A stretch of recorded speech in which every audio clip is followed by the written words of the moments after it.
फागुन के त्योहार में मेरा देवादिदेव महादेव माता पार्वती के साथ होली खेलता है, मेरा कृष्ण कन्हैया राधा रानी के साथ होली खेलता है। आप भी अपने इष्ट मित्रों के साथ होली खेलिए और दिल से खेलिए। एक बात बहुत ध्यान लगाकर सुनिएगा, एक बेलपत्री और उस बेलपत्री में एक चंदन की बिंदी और एक अक्षत का दाना मात्र रखकर भी अगर शिवालय पर चढ़ा दी जाती है,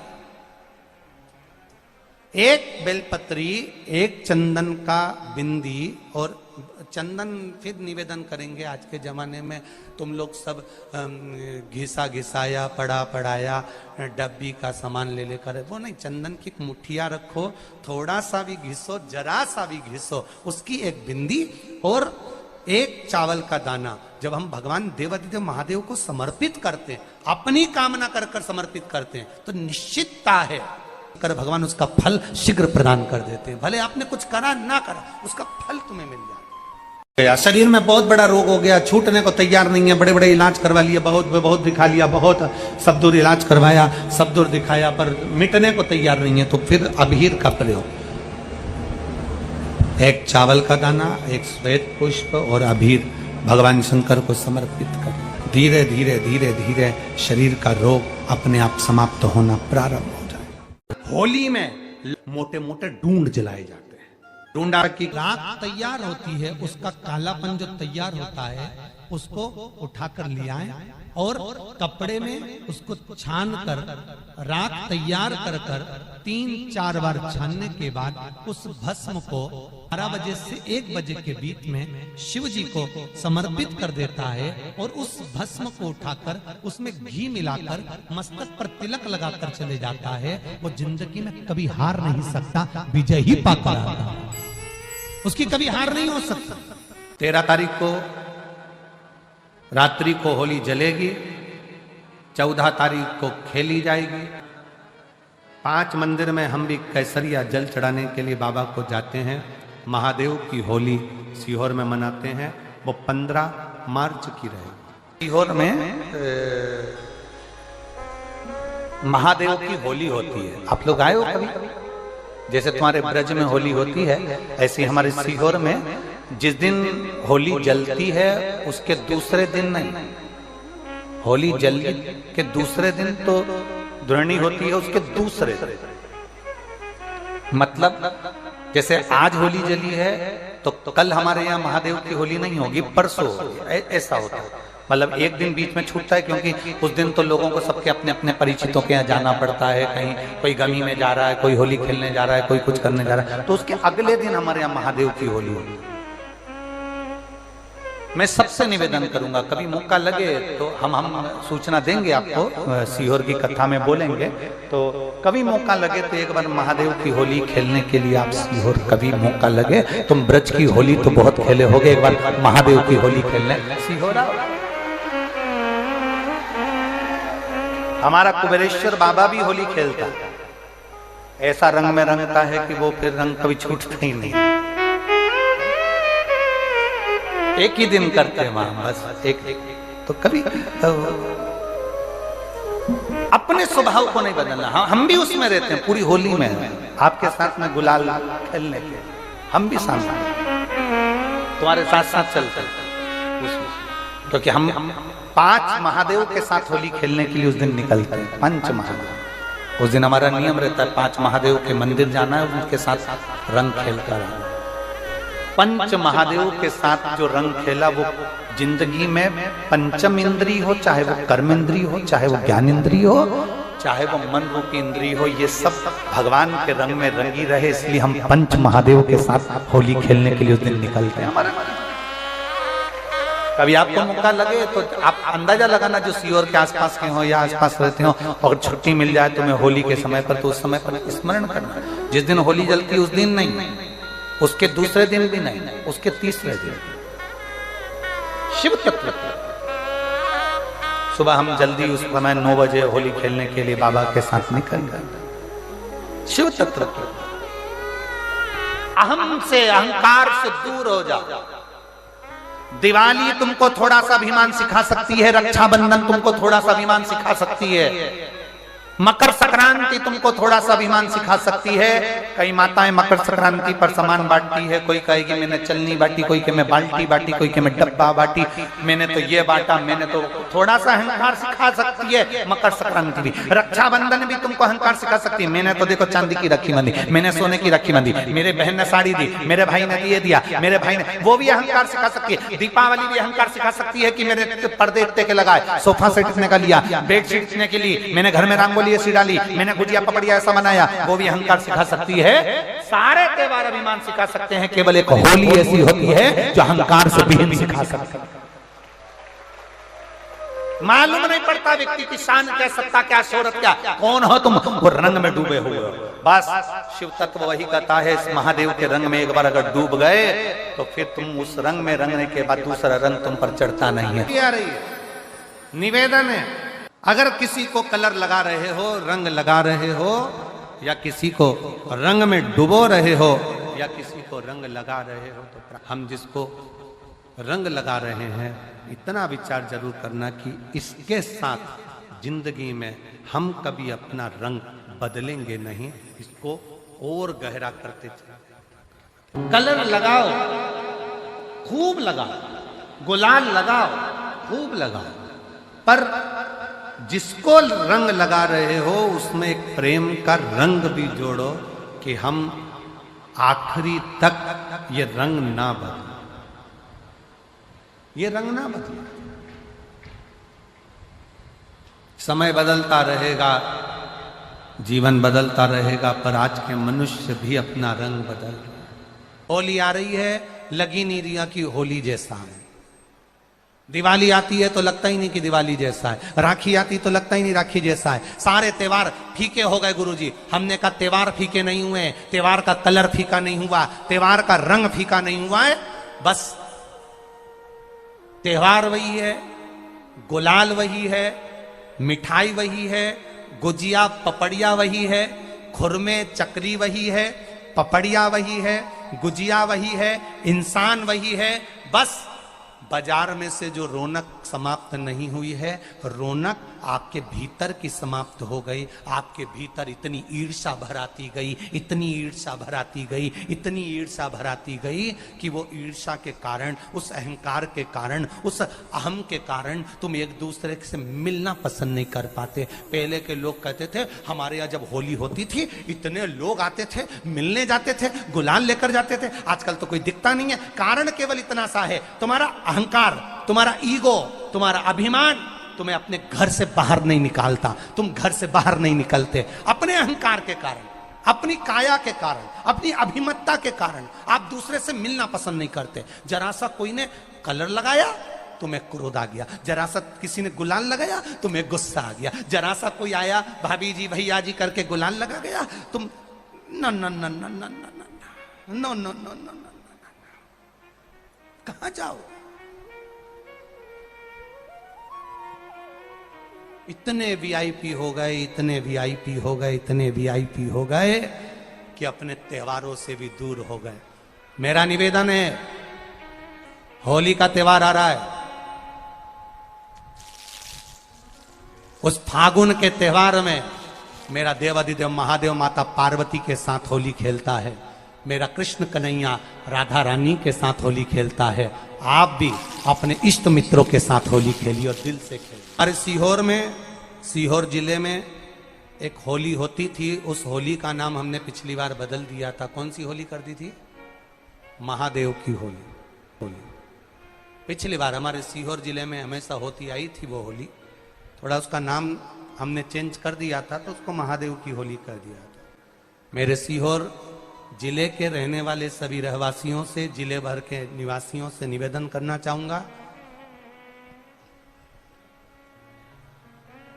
वो पुरानी होली को बंद कर महादेव की होली नाम दिया गया है।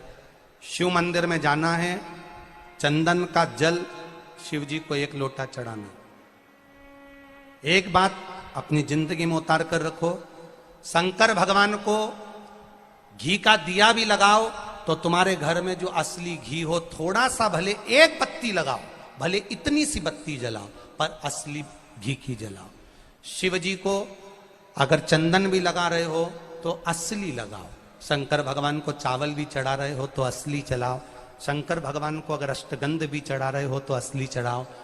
केमिकल का कोई चीज मेरे महादेव को मत चढ़ाओ जिससे भगवान शिव की मूर्ति नष्ट हो। ऐसी कोई चीज मेरे महादेव को ना चढ़ाओ। अगर शंकर भगवान के साथ आप होली खेल रहे हो तो चंदन का पानी शंकर भगवान को चढ़ाइए, अष्टगंध का जल भगवान शिव को चढ़ाइए। तो करो तैयारी, आ रहा है त्रिपुंडधारी महादेव की होली। बड़े आनंद के साथ मेरा निवेदन, अपने शिवालयों में, शंकर जी के मंदिरों में, सीहोर जिले के प्रत्येक शिव मंदिर के अंदर चंदन का जल 1 लोटा अवश्य चढ़ाएं। महादेव की होली अवश्य मनाएं और भाव के साथ 5 मंदिर हम भी जाएंगे। कोई जुलूस नहीं, कोई क्रम नहीं, बस बाबा को आराम से जल चढ़ाना ही एक नियम है और बाबा को जल चढ़ाएंगे। आप सब बड़े आनंद के साथ महादेव की होली का स्मरण करिए। महादेव की होली के दिन अष्टगंध चढ़ता है, चंदन चढ़ता है, अबीर चढ़ता है, गुलाल चढ़ता है, पर शिव पर रोली कुंकू नहीं चढ़ता। पर लिंगाष्टक के अंतर्गत कुमकुम चंदन लेपित लिंगम, या स्पष्ट किया कि कुंकू चंदन। तो महाराज जी फिर ये चरित्र का वर्णन, कुंकू तो यहाँ लिखा है कि कुंकू चढ़े, तो बहुत ध्यान देना महाराज। शंकर भगवान के शिवलिंग पर आपको फिर निवेदन करूंगा, भगवान शंकर का ये शिवलिंग है, ठीक है, ध्यान देना। ये माता पार्वती का स्थान है, बीच में शोक सुंदरी, राइट लेफ्ट भगवान के पुत्र, ऊपर 5 कन्या। पूरे शिवलिंग पर आप सब कुछ समर्पित करो, पर कुंकू जब भी शंकर को चढ़ाओगे तो जो पार्वती का स्थान है वहीं पर आप चढ़ाएं, पार्वती का स्थान। क्योंकि माता जगज्जननी जगदम्बा माता पार्वती ने शंकर से जो मांगा है, आपके शरीर पर रक्तांबर ना दे, ठीक है, आपके शरीर पर रक्तांबर ना दे महाराज।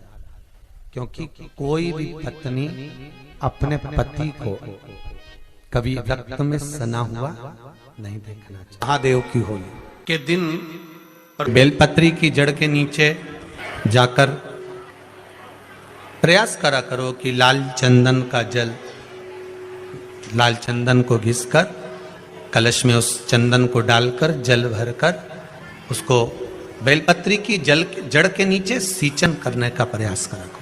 है कि धीरे धीरे कर कर वो दुख समाप्त होगा, वो दुख हटेगा ही।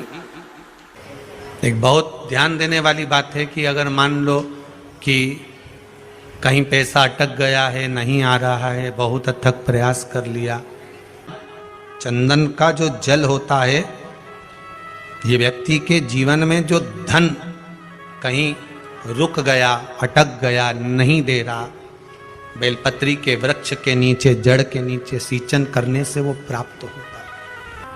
अथर्ववेद में वर्णन किया गया कि पीपल के वृक्ष की जो जड़ होती है, बेलपत्री के वृक्ष की जो जड़ होती है और आंवले के वृक्ष की जो जड़ होती है, इसके नीचे स्वर्ग का निवास होता है।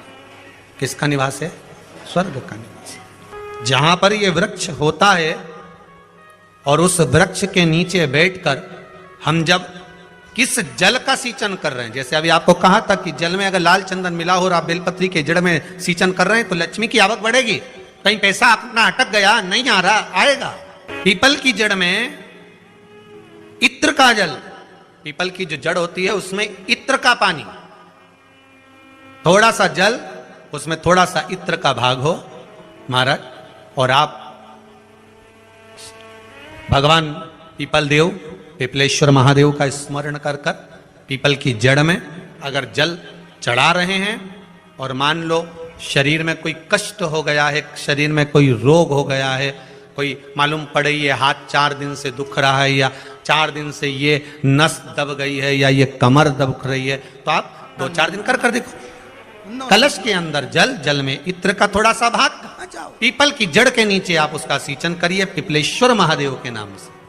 इतने उस जल को थोड़ा सा भाग लेकर आ जाओ, उसी में से जो चढ़ाया है, और उस स्थान पर जहाँ कष्ट है उसको लगाना निवेदन है। 2 दिन 3 दिन कर होली का त्योहार आ रहा है, प्रैक्टिकल करने में क्या जाता है। सीवर वाला महाराज झूठ बोल रहा हो तो उस कभी अगर ऐसा लगे जीवन में कि दुख बहुत ज्यादा आ गया है, बहुत तकलीफ आ गई है, तो लाल चंदन को घिसकर उस लाल चंदन का लेपन भगवान शंकर पर कर फिर आप भी अपने इष्ट मित्रों के साथ, अगर कोई संकट भारी है और सीहोर में, सीहोर जिले में एक होली, जैसे किसी नारी का गर्भ नहीं ठहर रहा, 15 साल हो गए, 20 साल हो गए, 25 साल, जैसे इसने लिखा एक माता ने कि 18 साल की बेटी हो गई थी पर संतान में पुत्र नहीं, तो उसने भाई से कथा सुनी, उसका नाम ऐसे आपके भीतर अगर 20 साल हो गए, 25 साल हो गए, 30 साल हो गए, संतान का सुख ही नहीं है, लाल चंदन का लेपन बाबा भोलेनाथ पर करना प्रारंभ करो। पीठिका पर लाल चंदन का लेपन करना प्रारंभ करो, लाल चंदन से बाबा का श्रृंगार करना प्रारंभ करो। एक बेलपत्री पर लाल चंदन, दोनों पत्ती नीचे वाली, जो नीचे की चंदन का जल, नीचे की जो 2 पत्ती होती है इस पे लाल चंदन, और बीच वाली पत्ती पर पीला चंदन लगाकर बाबा के शिवलिंग को समर्पित करिए, बाबा से प्रार्थना करिए, रोज प्रार्थना करो। परंतु एक बात का स्मरण रहे, 25 साल हो गए, 20 साल हो गए, 30 साल हो गए, संतान नहीं, तो पहले जल से अभिषेक कराना, अभिषेक कराकर उस जल का आचमन करने के बाद हाथ को खासा करना, धोना, उसके बाद में फिर वापिस बाबा का स्नान कराओ, फिर चंदन का लेपन कराओ, फिर 1 लोटा जल चढ़ाकर बाबा का स्नान कराओ। बाबा का बड़ा सुंदर भाव से लाल चंदन से जो अभिषेक करता है, बाबा को लेपन कर फिर जल चढ़ समर्पित करता है, निश्चित है उसकी गोदी मेरा देव अधिदेव महादेव जरूर बनता है, निश्चित। हम तो बेटियों से भी कहते हैं, जिसका विवाह नहीं हो रहा हो, 25 साल, 30 साल, 27 साल, 28 साल, 32 साल, 40 साल हो गए हो, नहीं हो रहा हो बेटा बेटी का विवाह, उसे लाल चंदन का प्रयोग अशोक सुंदरी वाली जगह पर 7 बिंदी लाल चंदन की लगाकर, 7 बेलपत्र शंकर जी के 7 बिंदी पर जिले के प्रत्येक महाराज अपनी कामना कर भगवान से आइए, चंदन का जल करेगा, 3-4 महीने में विवाह महादेव की होली। लाल चंदन की महत्वता भाव के साथ 5 रोग बढ़ गया, कोई जुलूस, बेलपत्री के वृक्ष के नीचे दीप लगाना को आराम से बाबा से विनती कर घी का दिया लगाइए बेलपत्र वृक्ष के नीचे, बाबा से आप सब बड़े आनंद के साथ महादेव की होली का स्मरण करिए। महादेव की एक लाल चंदन होता है, एक बेलपत्री की जड़ के नीचे 2 तरह का चंदन होता है। प्रयास जैसे कि लाल चंदन का जल, अगर लाल चंदन को घिसकर एक बार कलश में उस चंदन को डाल कर समय में कर जम के बोलो जरा, बेलपत्री की जल जड़ के नीचे सिंचन करने का प्रयास करा करो कि लाल चंदन का पानी हम शिव जी को समर्पित करें। और लाल चंदन का पानी अगर शंकर जी को समर्पित कर रहे हो, अगर शिव मंदिर में चढ़ाने के बाद में थोड़ा सा पानी बचा हुआ अटक गया है, किसी बेलपत्री के वृक्ष के नीचे समर्पित कर। चंदन का जो किसी भी बेलपत्र के वृक्ष के नीचे, लाल व्यक्ति के जीवन में जो धन कहीं जैसे रुक गया, अटक गया, नहीं दे रहा, बेलपत्री के वृक्ष के नीचे जड़ के, अगर बच्चों का विवाह नहीं होता है, शादी नहीं होती है, तो अपन लोग क्या करते हैं कि भाई अथर्ववेद एक बेलपत्री का जो पत्ता होता है कि पीपल के वृक्ष बीच वाली जो पत्ती होती है, उस पत्ती पर बेलपत्री के वृक्ष की जो जड़ होती है और आंवले के वृक्ष की जो जड़ होती है, इसके नीचे स्वर्ग का निवास होता है। किसका निवास है? स्वर्ग का निवास। जहां पर ये वृक्ष होता है और उस वृक्ष के नीचे बैठकर हम जब किस जल का सिंचन कर रहे हैं, जैसे अभी आपको कहा था कि जल में अगर लाल चंदन मिला हो और आप बेलपत्री के जड़ में सिंचन कर रहे हैं तो लक्ष्मी की आवक बढ़ेगी। कहीं पैसा अपना अटक गया, नहीं आ रहा, आएगा। पीपल की जड़ में इत्र का जल, पीपल की जो जड़ होती है उसमें इत्र का पानी, थोड़ा सा जल, उसमें थोड़ा सा इत्र का भाग हो महाराज, और आप भगवान पीपल देव पिपलेश्वर महादेव का स्मरण कर पीपल की जड़ में अगर जल चढ़ा रहे हैं और मान लो शरीर में कोई कष्ट हो गया है, शरीर में कोई रोग हो गया है, कोई मालूम पड़े ये हाथ 4 दिन से